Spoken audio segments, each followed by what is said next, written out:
Olá, vamos agora ver o lema de fechamento não uniformemente hiperbólico, uma preparação para o sombreamento.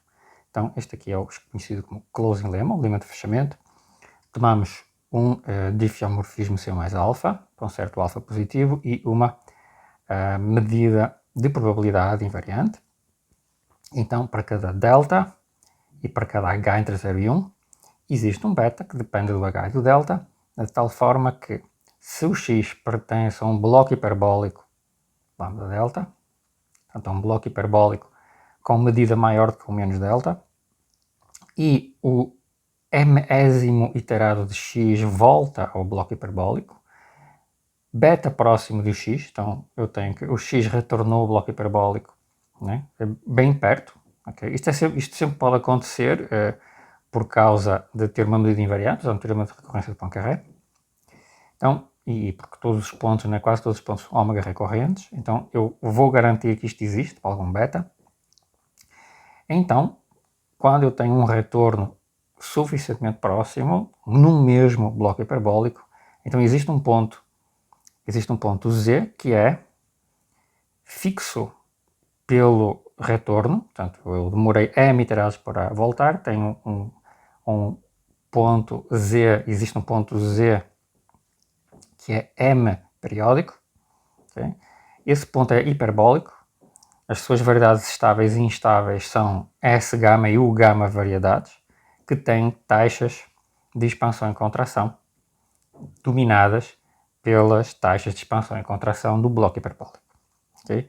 E além disso, a distância entre a órbita original de x desde o início até o mésimo iterado e a distância da órbita periódica é dominada por 3 vezes h vezes o a delta, que é o diâmetro das vizinhanças de Lyapunov, das vizinhanças regulares, né, do x0 e do xm, do primeiro e do último ponto, a interseção dos dois diâmetros, okay? E tau elevado, né, a um certo mínimo entre, né, i e m menos i, isto para cada i, em que o tau é simplesmente a maior taxa entre lambda e mi chapéu menos 1. Okay? Isto é a maior taxa de contração entre a contração e o inverso da expansão. Okay? Então isto é uma cota para a distância entre as órbitas. Okay? Como é que isto é provado? Isto é provado usando o lema de inclinação. Okay? Este é essencialmente uma consequência geométrica do lema da inclinação aplicado a blocos hiperbólicos. Okay? Da mesma forma que a gente pode aplicar em conjuntos uniformemente hiperbólicos. Como é que nós fazemos isso? Tomamos o ponto x, o ponto fm de x, nas condições do teorema. Vamos ver que nós podemos escolher o beta suficientemente pequeno para que isto funcione. Então nós vamos pegar uma variedade uma U variedade W por x, que passa pelo x, vamos supor que ela é vertical no desenho que nós vamos ver já a seguir, e vamos pegar uma S variedade horizontal por fm de x, vamos chamar V. Okay? Então, pelo lema da inclinação, nós sabemos que a S variedade, quando eu ando para trás, ela vira uma S variedade, e a U variedade, quando eu ando para a frente, ela continua sendo uma U variedade. Okay? Então, e portanto, né, como eu tenho a expansão para o futuro na U variedade e tenho uma contração para trás na S variedade, vão existir vizinhanças do X na variedade instável, né, na U variedade, que não é uma verdadeira variedade instável, pode não ser invariante, okay, mas é uma variedade que é, digamos, paralela às variedades instáveis. E vai existir também uma vizinhança do fm de x dentro da S variedade, que são enviadas, né, dentro da vizinhança normalizada, da vizinhança adaptada, de forma que cruzam. Okay? Então vamos tomar aqui o desenho. Então vejamos o que acontece. Nós temos aqui o ponto x0, temos aqui a direção estável na horizontal, a direção instável na vertical. Vamos supor que estamos naquelas coordenadas normalizadas, ok? Então nós vamos tomar por um ponto x no conjunto, no bloco hiperbólico, nós vamos tomar uma variedade, uma S-variedade. Vamos supor que é exatamente vertical, paralela à direção instável, mas ela não precisa ser exatamente vertical, uma S-variedade. E vamos tomar por Fm de x, que retornou, né, ele retornou bem perto do x, no mesmo bloco hiperbólico, vamos tomar uma S-variedade, agora horizontal. Okay? Então as vermelhas são instáveis, né? Então são quase instáveis, e as azuis são as quase estáveis. Então o que acontece? Se eu iterar esta variedade vertical para a frente, portanto, se eu iterar até ao fm de x, ela vai ser enviada numa u-variedade que vai cruzar esta vizinhança, né, normalizada, esta vizinhança adaptada. Então, eu cruzei, ok? Mas além disso, eu sei que ela não só cruza, como ela expande, né? Portanto, vai ter que existir uma vizinhança, ou seja, este pedaço aqui, esta variedade que retornou aqui, ela é a imagem de um pedaço desta variedade. Okay? Lembrem que ao iterar, pela prova da lema de inclinação, eu itero e jogo fora o pedaço da imagem que cai fora das vizinhanças de Lyapunov. Okay? Então, quando eu volto, né, eu tenho pontos que sempre viajam dentro das vizinhanças de Lyapunov, e eu sei que no final a imagem final cruza. Mas em particular, todos estes pontos que estão aqui são imagens de pontos aqui. Okay? Mas como tem uma expansão, então claramente isto aqui vai ser imagem de uma certa vizinhança do x dentro do W.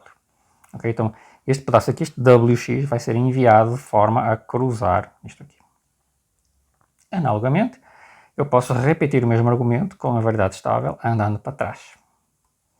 Então ando para trás, agora, e vou obter uma variedade estável, né? uma S-variedade aqui que vai cruzar a minha vizinhança, okay? E de novo, né, quando eu ando para trás em S-variedades, elas expandem, então eu tenho uma pequena vizinhança aqui do Fm de x que é enviada em toda esta S-variedade, cruzando a minha vizinhança. Ok, então completei esta construção. Okay?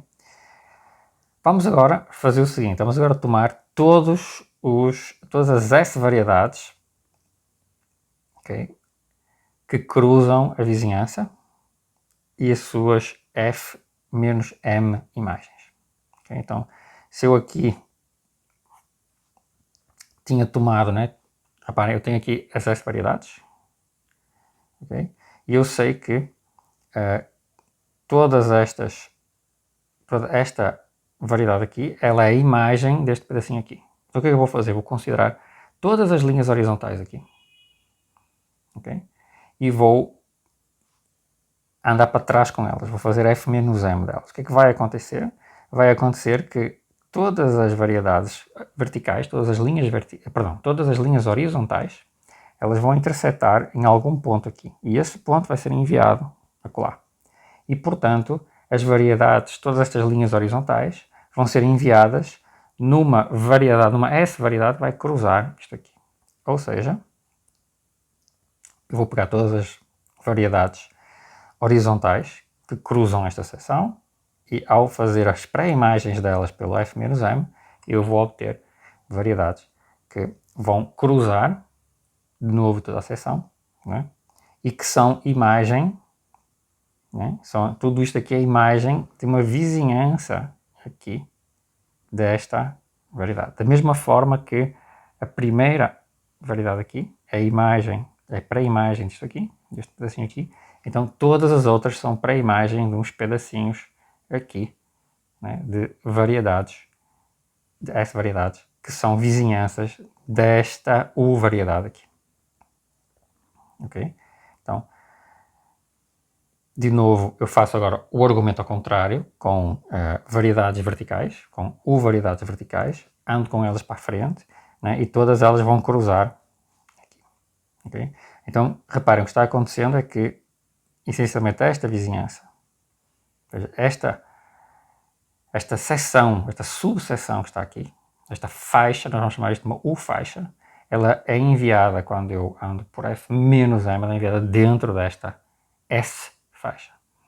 Okay? E ao contrário, esta S-faixa, quando eu ando para a frente com F-M, ela é enviada nesta U-faixa. Okay? Isto aqui eu vou chamar de R1. Este é o R0, é a minha vizinhança inicial. Okay? Eu aqui tomei então um ponto que retornou aqui, bem pertinho, para uma certa distância delta pequena. Tenho aqui uma vizinhança normalizada, uma vizinhança de Lyapunov, de um ponto do conjunto do bloco hiperbólico, okay? E fiz esta construção iterando para trás e para a frente usando o lema da inclinação. E vou agora tomar aqui esta interseção deste R1, que vai ser uma vizinhança normalizada menorzinha. Okay? Todas as S variedades e U variedades que eu usei aqui, elas são transversais por construção. Okay? Elas são todas transversais. E nós podemos definir então aquele R1 como sendo aquelas interseções transversais. Aquele retângulozinho ali. Claro que o diâmetro de R1 é muito menor que o diâmetro de R, okay? Por um fator que é essencialmente, né, menor do que a taxa de contração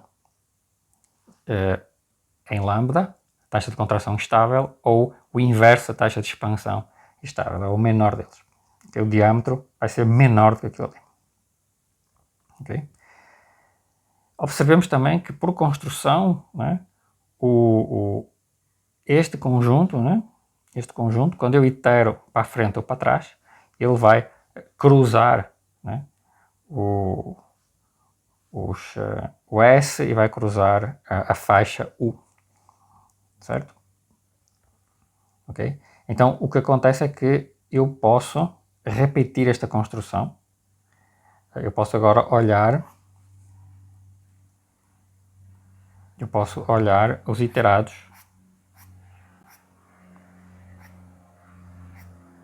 Eu posso agora olhar aqui dentro, né, e observar que quando eu iterar M vezes este R1, né, ele vai ter que crescer e entrar aqui, vai ter que ficar muito pequenininho aqui dentro, muito fininho, e quando eu iterar para trás M vezes, este conjunto ele também vai ter que ficar aqui esticado, volta para cá e bem fininho.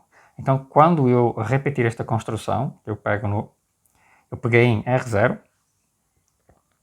iterei R0 para a frente, F mais M, e fiz para trás F menos M de R0, interceptei e obtive R1. Agora vou repetir, faço F mais M R1, intercepto com F menos M de R1 e vou obter um subretângulozinho aqui dentro, porque eu vou ter aquelas contrações de novo. E o resultado é que eu vou ter uma sequência encaixada de intervalos. Bom, o R2 então vai ser o Fm de R1 interceptado com F menos M de R1. Ele está encaixado. E eu sei que os diâmetros, né, eles vão decrescendo a uma taxa fixa. A uma certa taxa. Okay? Se eu repetir todo o processo, iterando, né, eu vou obter uma sequência encaixada de conjuntos compactos. Posso assumir que eles são todos compactos. Posso tomar vizinhanças fechadas.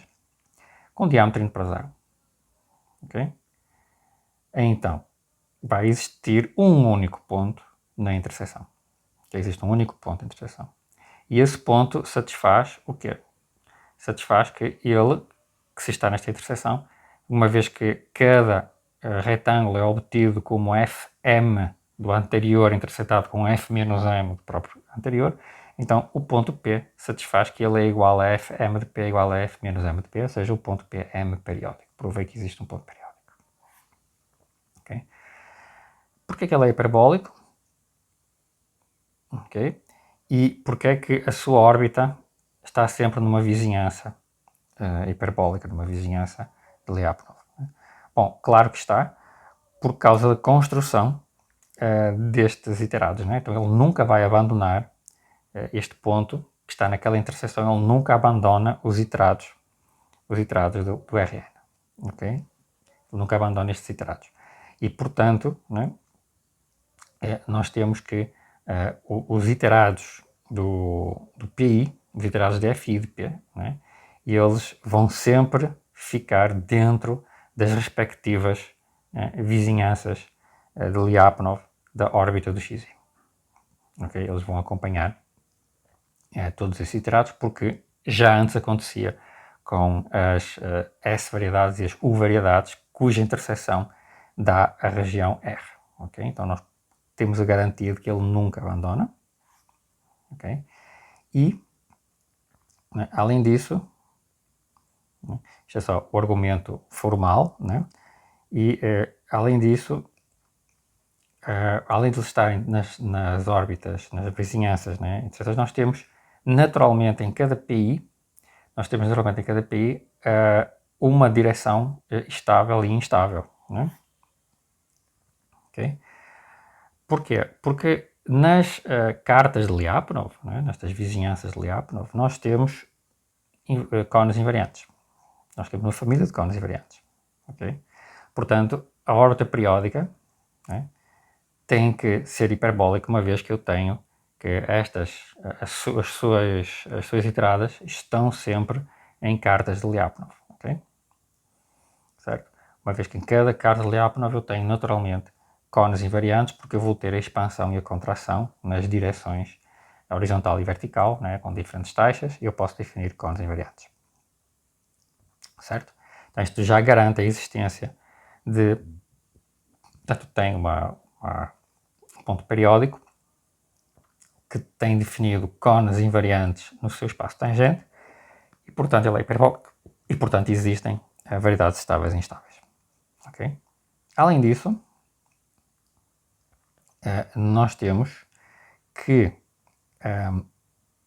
cada ponto, né, das minhas vizinhanças de cartas de Lyapunov, cada ponto lá tem S gama variedades e U gama variedades. Okay? Então, os pontos, né, que nós começamos, que pertencem ao meu bloco hiperbólico, eles têm variedades estáveis e instáveis. Okay? E eles têm variedades estáveis e instáveis, e nós temos variedades estáveis e instáveis para o ponto, né? PI e SI, simplesmente fazendo o quê? Eu pego numa S variedade que passa pelo PI, por exemplo, eu pego numa S variedade e itero para trás essa S variedade. Como o ponto é periódico, né, essa iteração vai convergir. E a mesma coisa eu pego numa U variedade passando pelo PI, itero para a frente e essa U variedade vai ter que convergir. Porquê é que ela converge? Bom, ela converge pelo argumento da prova do teorema da variedade estável, que eu estou tomando em particular um ponto periódico, okay, onde eu tenho variedades, eu posso aplicar a transformada de gráfico nesses iterados e nessas vizinhanças. Certo? Então eu posso construir a variedade estável e instável de forma que ela cruza as minhas cartas de Lyapunov. Okay? Então, mas eu também tenho para o x0 e para o xm, os pontos iniciais e pontos finais da órbita que retornou, eu tenho as suas variedades estáveis e eu posso agora usar isso para estimar a distância entre a órbita periódica e a órbita original. Okay? Como é que nós vamos fazer isso? Temos aqui um pequeno esquema dos cálculos. Bom, nós vamos usar interseções. Então, nós queremos estudar esta distância. Okay? Então, vamos tomar y0 como o ponto de interseção da variedade estável do P com a variedade instável do x0. Okay? Vamos tomar esse ponto de interseção e vamos tomar os iterados dele. Vamos agora observar o seguinte. Então, Pi menos o xi, este xi é a órbita do ponto com que nós começamos no bloco hiperbólico, que retorna, né, no xm, bem próximo do x0, e o pi é a órbita periódica que nós encontramos. Então, o pi menos o xi pode ser escrito como pi menos yi mais yi menos xi, é um triângulo triangular, na métrica adaptada, norma adaptada, e agora nós observamos que o pi e o xi e o yi, portanto, isto é o fi de p0, isto é o fi de y0, e ambos estão na variedade estável, né, do P0. Portanto, isto é contraído. É contraído, né? O IES mitrado tem uma contração a esta taxa, porque nós estamos nas normas adaptadas. Por outro lado, o y' menos o xi, a gente pode escrevê-los à custa dos últimos iterados. Isto é a mesma coisa, o xi é a mesma coisa que fi menos m de xm, o yi é a mesma coisa que fi menos m de ym, e observamos que o xm e ym, por escolha, né? Reparem que o y0 está na mesma variedade instável do x0. Portanto, lá na frente, né, quando eu iterar, o ym e o xm estão na mesma variedade instável também. Então, como eles estão na mesma variedade instável, okay, quando eu ando para trás, eu escrevo deste jeito, eu tenho uma contração para trás em relação aos iterados finais. Okay? Então eu sei que o YM é igual, bom, o YM eu não sei quem é o YM de fato, mas eu tenho uma distância aqui entre estes dois, né, que vai depender do tamanho da vizinhança de Lyapunov, né, da minha carta de Lyapunov final. Okay? Então agora vamos juntar isto aqui. Tomo aqui as maiores taxas de contração que aparecem na fórmula anterior, em cada i. Okay? E agora observo que eu posso escrever a expressão anterior como mi vezes p0 menos y0, ym menos pm e pm menos xm. Eu introduzi agora aqui o último ponto. Okay? Mas é claro que o pm é igual a p0, né? Pm é igual a p0.